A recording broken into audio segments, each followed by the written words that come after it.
Beberapa waktu lalu, rekaman CCTV yang merunut perjalanan rombongan Putri Chandrawati dan Brigadir J dari Magelang hingga Jakarta, juga pergerakan Verdi Sambo di rumah dinasnya, tayang di beberapa media. Lewat verifikasi dengan metode yang cukup sederhana, melalui sinar matahari dan bayangan, kami mendapatkan sejumlah kejanggalan pada rekaman CCTV tersebut. Meski Polri dan Komnas HAM telah mengakui adanya rekayasa, tapi mereka belum detail menjelaskan bagian penting dalam kasus pembunuhan ini.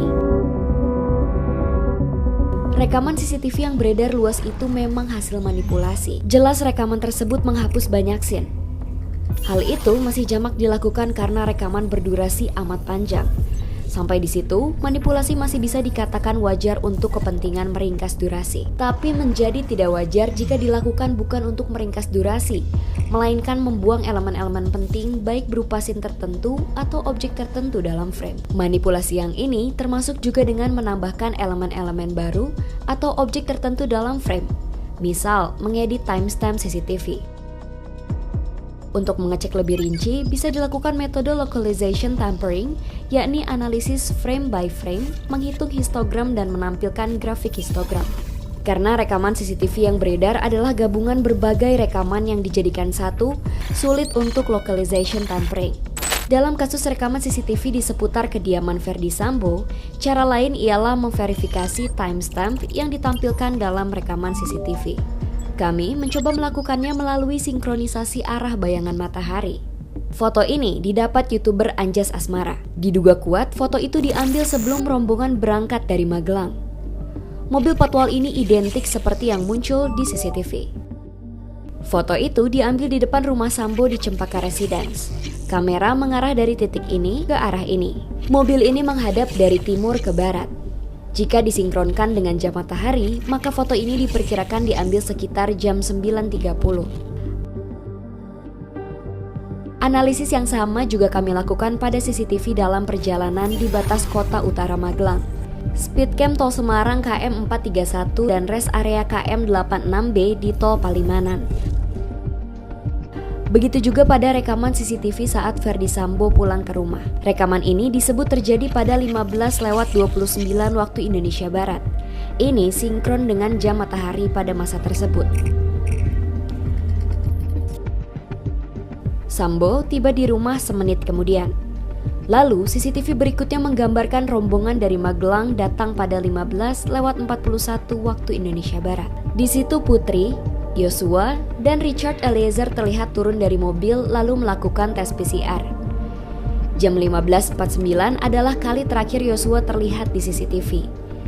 Dan kejanggalan itu pun muncul.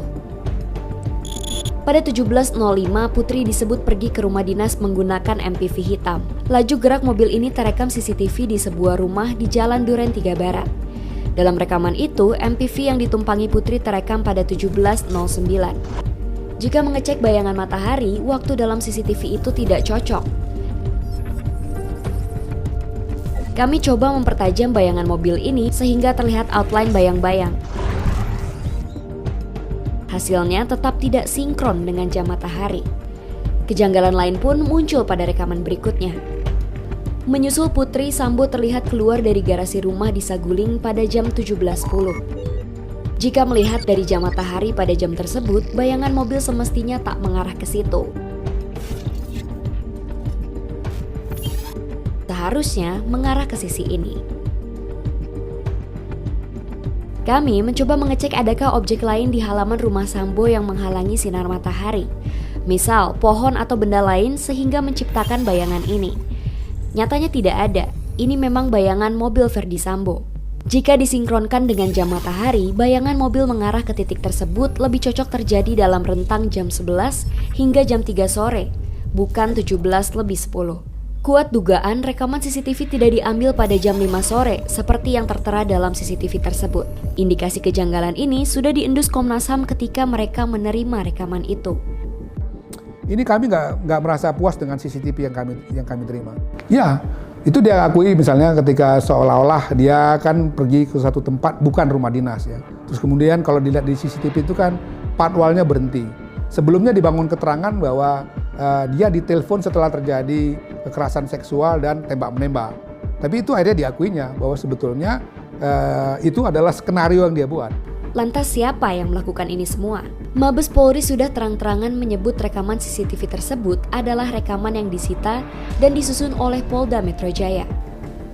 Pada tanggal 22 Juli, PMJ melakukan prarekonstruksi di Aula BPMJ dengan didasari CCTV di rumah pribadi Saguling yang ditemukan oleh mereka dan sekitar TKP Duren 3 dengan berita acara pemeriksaan yang telah dilakukan oleh Metro Jaya berdasarkan hasil analisa penyidik Polda Metro Jaya. Saat itu penjelasannya Saudara FS tidak di TKP. Selanjutnya pada tanggal 23 Juli dilakukan olah TKP gabungan Polda Metro dan Bareskrim untuk melihat kesesuaian hasil prarekonstruksi. Hasil olah TKP ini menunjukkan inkonsistensi keterangan-keterangan dari prarekonstruksi yang dikumpulkan oleh penyidik Polda Metro Jaya. Sebelum beredar, rekaman CCTV sempat diputar Polda Metro Jaya saat mengundang Lembaga Perlindungan Saksi dan Korban atau LPSK. Pertemuan ini terjadi pada 29 Juli di ruang rapat Direktorat Reserse Kriminal Umum Polda Metro Jaya. Yaitu di 29 Juli itu ada rapat perihalnya tentang perlindungan korban kekerasan seksual perempuan dan anak.